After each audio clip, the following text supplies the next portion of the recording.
Hello, everybody. This is for the course at UNSW, MATH2099. And today I will talk about the kernel of T, image of T, nullity and rank of a matrix A, and then rank and nullity theorem. And we will have some questions. We will go through the solutions of some of those questions. Now, you have a map. Now, what we are thinking vector spaces. We are working on the vector spaces. We are thinking two vector space. This is V and W. We consider a map from a vector space V to another vector space W defined over some field. Now, this is a map. We call them, this map is a linear transformation or just a linear if it preserves basically the vector space structure. So for every V1, V2, for every lambda 1, lambda 2, this is the scalar. So this is a linear combinations of V1 and V2. Any linear combinations, when we apply the T transformation on the other side, which will be the W, which preserves the linearity. So the lambdas goes out, the scalar multiplications are preserved, and the vector addition are preserved. This one axiom is good enough for this level. We learned such linear transformation before in the last year, in the first year. And you can also, if you want, you can make this axiom like two axioms, one representing with the vector addition, another one is scalar multiplications, whichever you like, whatever you feel comfortable with. But this one axiom does everything that we need to do. If we check this one, if it is working for any V1, V2 in V, and for any two scalars, lambda 1, lambda 2, satisfying this condition, then the map is linear. So if you have a linear map, we usually have a matrix representation. Assume that we know the matrix representations for T, representing a matrix which is representing the T. For these definitions. Now we have a very special subspaces. One of them is kernel T, related with this linear transformation. One of them is kernel T. Kernel T is a subset of V, taking all the V in V, but transforming into the zero element of W. So every vector here goes to 0, 0, W. Of course, this set is non-empty because every vector space has the 0 in it. 0 element exists in every vector space. So V has a 0 element. Let's call this 0 element 0V. And W is a vector space, so W has a 0 element, and call this 0 element 0W. So of course, this 0 goes to the 0 by this transformation, linear transformation.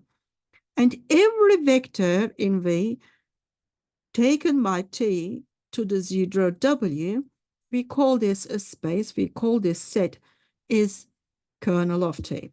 So kernel of T, every element in V, such that T applied to the V will take you to 0 W. Exactly that's what I'm talking about here. Everything here should go to there, only one element to 0 element. If you want to express this in terms of the matrices, of course, instead of the T applied on the vector V, we have a matrix multiplication, so multiplying the matrix A to the vector V, and we should have the 0 vector of W on the other side. So we can say kernel T or we can say kernel A. It doesn't matter. It's a both thing. But if you're using an A, you must write down the set in this format. If you're using a T, you should write down your definition in this format. So being consistency. Okay, what is, and this is a subspace. This is a subspace of V. And it has a dimension. And the dimension of the kernel of T is called nullity. Dimension of kernel of A, dimension of kernel of T is nullity of T or nullity of A, whatever you like. Another interesting space related with the T is the image of T, which means that everything in the V vector you're applying the T transformation, and then whatever you get in this side, we call it image of T. Of course, you may obtain everything in W. Maybe there's no empty space here. It's all fulfilled. We don't know yet. It doesn't, we don't care. What we care here is all these V's here can go to there, and there exists a representation here. And every vector here can be coming from a vector in V. So image of T, so W in W, such that there exists a V here, because it's coming, image of T by the definitions are the vectors. There are some vectors here which takes it in somewhere here. So we are talking about the W in W such that there exists a V on this side taking to here. So this is what it says. This is some in W, some vectors in W, but it's coming from the vector space V by applying T. This is what it is. This is there exists V in V such that when we apply the T transformation, we have a vector W. If we have this condition, this is called image of T. Another way of saying it, take V and apply the transformation. This is exactly the saying is A times V. V runs through the all vector V vectors. The vectors V runs through the every element in V, gives you the image of A or the image of T. This definition, this set is exactly the equivalent to this set. So that's the image of T. And image of T is a subspace. This is not, this is a theorem, needs to be proved, right? And this is a fact that we are giving you a fact. This is not lecturing, it's just reminding you what they are. Before I start doing the exercises, I just wanted to make sure that I'm talking clearly. So kernel of T is a subspace of V. Image of T is a subspace of W. And of course, since this is a subspace, since it is itself as a vector space, it has a dimension. So the dimension of the image of T is the rank of T, which we also call rank of A. Now, in practice, what will happen actually, and this is a general practical way of thinking about it. If you have a matrix A representing a linear transformation, in such questions, what you need to do, you need to find out the reduced row echelon form. And then when you find out the reduced row echelon form, you looked at the leading coefficients. Assume that this is just an example. These are the leading coefficients. And these leading coefficients tells you the image of T spanned by the corresponding columns of A. So this is the leading coefficient here, the first column, second column, and the fifth column. You're not getting these vectors, you're going to get the vectors of A corresponding to those columns. So image of T span by column 1 of A, column 2 of A, column 5 of A. This is very important and it's a very common mistake. You're not taking these vectors as a span of image of T. The corresponding vectors, corresponding column vectors of A gives you the spanning of those column vectors gives you the image of T. So the rank will be just the number of the leading coefficients, number of the linearly independent columns. So it is just 3 in this example. So the kernel of T is the solution space of AX is equal to 0, whatever the, so in this case, we have 1, 2, 3, 4, 5. We are multiplying to our 5 vectors, and we are getting 4-dimensional space. So this is 4 rows, 5 columns. That is taking the vectors from R5 to R4. And you would like to find out the solution space of this, which means is a subspace of R5 and satisfying this condition. So you just need to solve this equation because on the right-hand side, everything 0, 0, 0. So this row times unknowns, x1, x2, x3, x5 is equal to 0, 0, 0. And then you've solved this and you need to find out dimension 2 or 1. At most 2, but you might have one.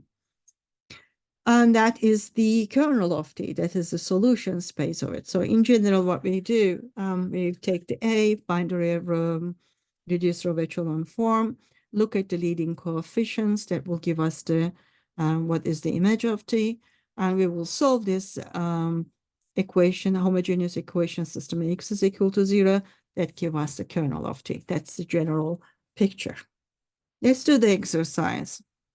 Oh, before exercise, this is the theorem, very important theorem, Rank-Nullity Theorem. It says that the dimension of V is equal to dimension of T and plus dimension of image of T. This means is the rank, this is rank and nullity. Dimension of A is nullity plus rank. This is how it's coming from. I just wrote it in one way. Maybe I should have write it down. This is nullity, and this is rank. So this is why it's called the Rank-Nullity Theorem. This is the nullity of T. This is the rank of T, is the equal to dimension of V. It is not an obvious theorem if you come to think of it. So this is the dimension of the V, which is this guy, is equal to plus the dimension of this, plus dimension of this. So the dimension of V is equal to dimension of this plus the dimension of that. It is not very obvious to picture it. So it is a theorem, Rank-Nullity Theorem. It is important and you need to know. Everybody should know this equality. Okay, let's do the exercise. Now we have a matrix, this matrix, and we assume that this is representing linear system, linear transformation. We would like to find out the kernel. We would like to find out the image. We would like to find out nullity. We would like to find out the rank, the dimensions of those ones. So what is going on? If you have a matrix, and this is a matrix, 2 rows, 3 columns, right? We have 2 rows, we have 3 columns. So this matrix basically, as a matrix multiplication, can only be multiplied by the vector 3. So A times the vector V will make a sense if and only if we can multiply this by the vector in R3. So what I'm trying to say is that, and then when you multiply it, your outcome will be that in R2. So this matrix A, 2 by 3, represents a transformation from R3 to R2. It is because you have A, 2, 3, and then you multiply with a vector in R3, and then when you multiply is this times this, you will get some entry here. This vector times this vector will get something here. So this is in R2. So this is why I am saying that this linear, this matrix represents a linear transformation from R3 to R2. Why this is nice? Because the kernel is inside here. So kernel is a 3 by 3, kernel is here, inside here. So your vectors in kernel of T is from here. Your image vectors are here. So it is a kind of a checking. That's what you need to do, right? Just to make clear that what is happening. So if you reduce the A matrix, we're finding a reduced row echelon form, we have 1, 1, minus 1, 1. Now, the kernel means is the solution of Ax is equal to 0. So if the first row says to us x minus z is equal to 0, the last row says y plus z is equal to 0. So z is a free variable, say z is equal to lambda, then we have x is equal to lambda, y is equal to minus lambda. So the solution space of Ax is equal to 0 will be kernel A, lambda 1 minus 1, 1. Lambda runs through the all real numbers. But this is a definition of a spanning set. So this is the vector And this is a spanning set. So this is span by 1 minus 1, 1. And this is inside the R3, right? This is a kernel of A. So the dimension of kernel A, since it is generated, is spanned by 1, is 1. So nullity, kernel, dimension of kernel of A, nullity of A is equal to 1. What are the leading coefficients? Leading coefficients are 1, 1. So there are two free variables. But this gives you all of R2 because two independent variables, that is whole R2, image of T has to be R2. So these ones are corresponding first two columns. What are the first two columns? Is this one and this one. So this image of T is the spanning of this vector and this vector. This is what I'm saying here.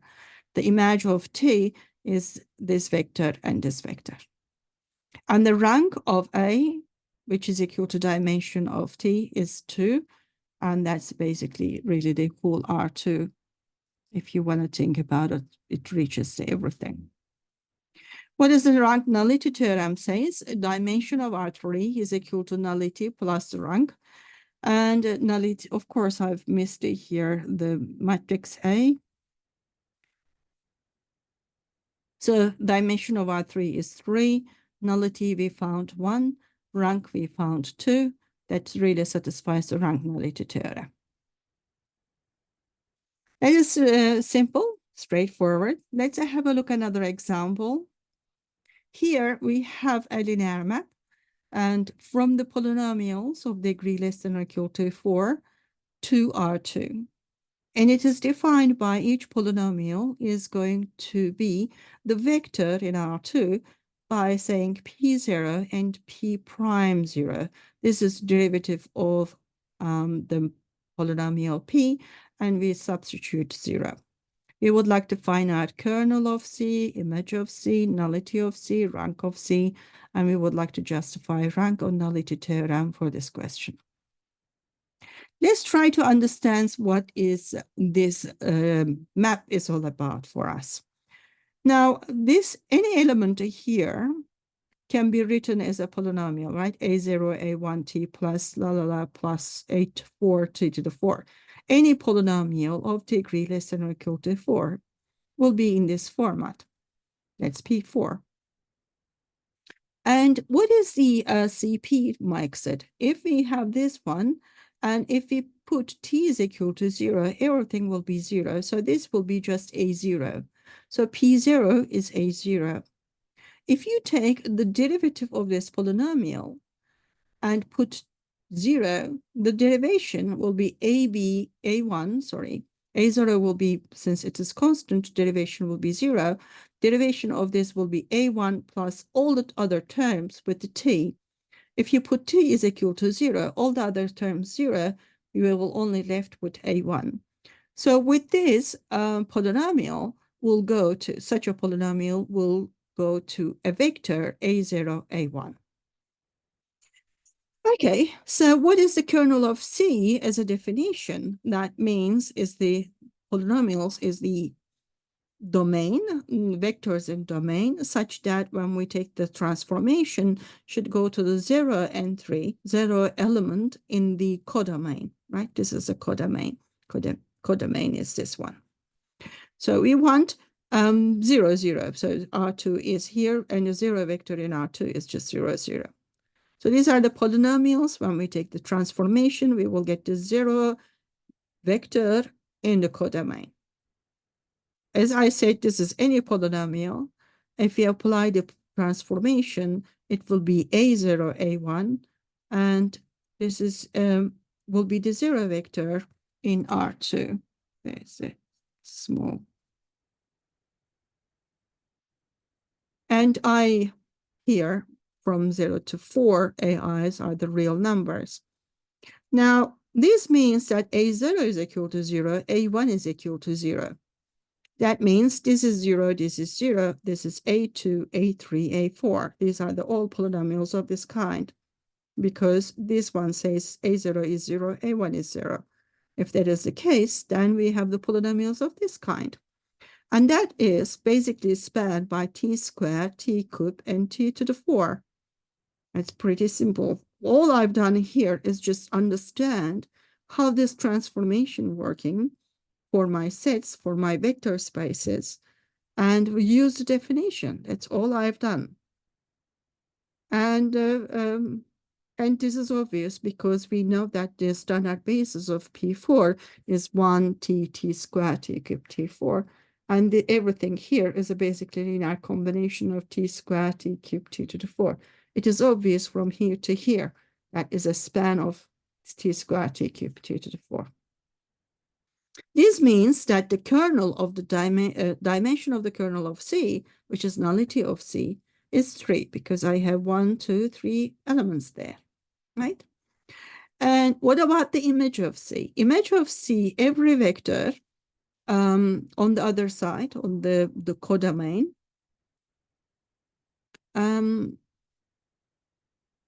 but here on the codomain, I always have A0, A1, and A0, A1 is all real numbers. This is by just a definition. This is the definition of the linear transformation. This linear transformation takes every polynomial of this kind to this vector. This is A0, A1, and A0, A1 is the inner real number. So that's that set. A0 is free, A1 is free, then image of C is the whole R2. That means dimension of image of C, which is rank of C, is 2. Then if we apply the Rank-Nullity Theorem, dimension of the polynomials of degree less than or equal to 4 is 5. Nullity of C is 3, is what we found. Rank of C, we found 2.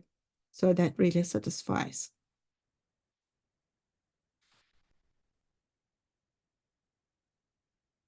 Now let's do another example. This time is the matrices. This time we have a map, the linear transformation from 2 by 2 matrices to the R2. So any 2 by 2 matrix here. And it is defined by X, the matrix X, we multiply a certain scalar vector, which is 1, 2. And then we take the transformation of that matrix and we add those ones. Multiplying 3, 4 is a fixed. So 1, 2, and 3, 4, 2 fixed vectors, which is defining for us is this transformation. With this definition, we would like to find out kernel, and it is given. Actually, there was another example in your questions saying that show that this is a linear transformation. It is a linear transformation. We are not going to check that. But you can, if you want to practice, you can solve that problem by yourself. That is in the set of your questions. Okay, we would like to find out the kernel of C, image of C. We would like to calculate the dimension of the kernel of C, which is nullity of C, dimension of the image of C, which is rank of C, and we would like to verify Rank-Nullity Theorem in this example. So I'm going to do again, same thing. First, I would like to understand what is this transformation does. And I will use first the definition of the kernel of T. So kernel means is the vectors in the domain, and this is the vectors in the domain. In this case, we have 2 by 2 matrices. M22 is a vector space. A vector is an element in the vector space. So the matrix in this context will be a vector in the vector space of M22. Yeah, 2 by 2 matrices. And kernel defined every element in the domain. When we apply to the transformation, we should obtain the 0 element in codomain. So it means dx is equal to 0 vector in R2. So this is just a definition of kernel. Now, in the next line, I'm going to apply the definition of D. This is definition of D as that. And now I would like to specify this. I would like to understand more of this. So let's try to take an element in here any general element, A, B, C, D. So A, B, C, D could be anything. A general element that I am saying I'm taking so that I can figure out how this multiplication works, what it looks like. So X will be A, B, C, D. I need to multiply with this constant vector. What is the transformation of A, B, C, D? That will be A, B, C, D, right? Transformation will be A, B, C, D, C, D. So this is X transpose. I need to multiply 3, 4, and that's 0, 0. This multiplication, I just did it. But this times this. This times this will be A plus 2B. That's that vector. This times D will be C plus 2D, which is this vector. This multiplication will be 3A plus 4C, which is this element here. This row with this column will be 3B plus 4D, which is this element.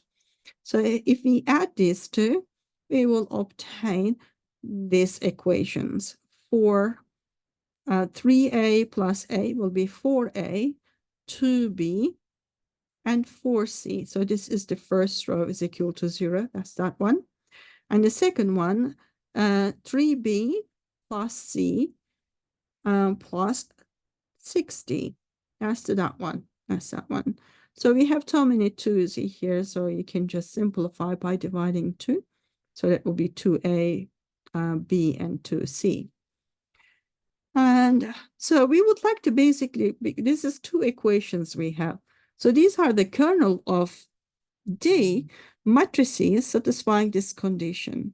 So basically, we would like to solve this two equation in order to be able to understand this set kernel of T. So the coefficient matrix will be 2, 1, 2, D is 0 here. And then we have A, column of A is 0, coefficient of B is 3, coefficient of C is 1, coefficient of D is 6. So the coefficient matrix of these two equations will give me this matrix. Applying to row operations, I will have reduced row echelon form. And then solution will be from the first row, we have A minus 5/6C, right? B is 0, C on the other side, because this times A, B, C, D is equal to 0. That is A plus 5/6C minus D is equal to 0. And then take these two on the right-hand side, we will find A. And this one is B, and take these two on the other side, minus 1/C plus D. So it means the kernel of D. So we found A, we found B. C and D are independent variables, are free variables, but A and B are dependent on C and D. So we can rewrite this,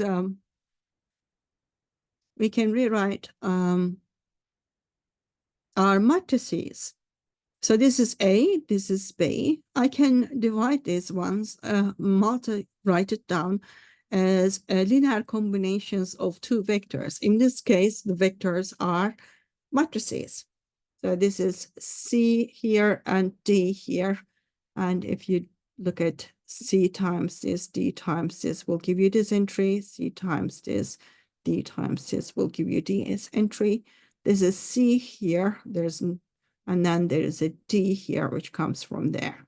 So this set is a linear combination of this matrix and this matrix. These are the vectors. So that means the kernel of the span of this matrix and this matrix. So dimension of kernel of D, which is a nullity of D, will be 2. And that will give us the kernel of T. How about the image of T? Image of T, everything on the other side. So by the definition, this is the everything on the other side, like D of X. You're having the X here, and D of X is in R2. Whatever this vector obtaining here will give us that.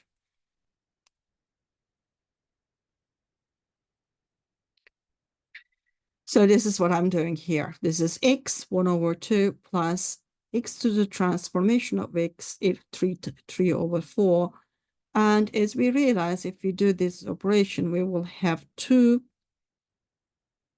This could be anything. This is run through the A, B, C, D, and it means that this is a variable and this is a variable. So it is really R2. Without doing this, without attempting doing any of these, I could say directly that by just looking at this matrix, because this is a leading coefficient, it's 1, and this is a leading coefficient of 1. So this is a rank 2, right? And that means dimension 2, and this is R2, dimension 2. So it has to be in R2. There is no other way. By just looking at this matrix here, we can say it directly, image of t, because leading coefficient is here, 1, leading coefficient is here, 1. So we have two leading coefficients, two linearly independent case. That is basically image of d is R2. Without saying any of this would work. So you don't need it really to, I want to explain it. This is why I wrote it down there, but you really don't need these rows at all. By just looking at that leading coefficients you will be able to say what is the image of D. So rank is 2 and nullity is 2, and dimension of M2 to 2 by 2 matrices has dimension 4. That's 2 plus 2. That's the rank and nullity theorem is satisfied. That's what we verified with this calculation. I hope all this is very helpful and useful for you. Happy workings. See you next time. All the best.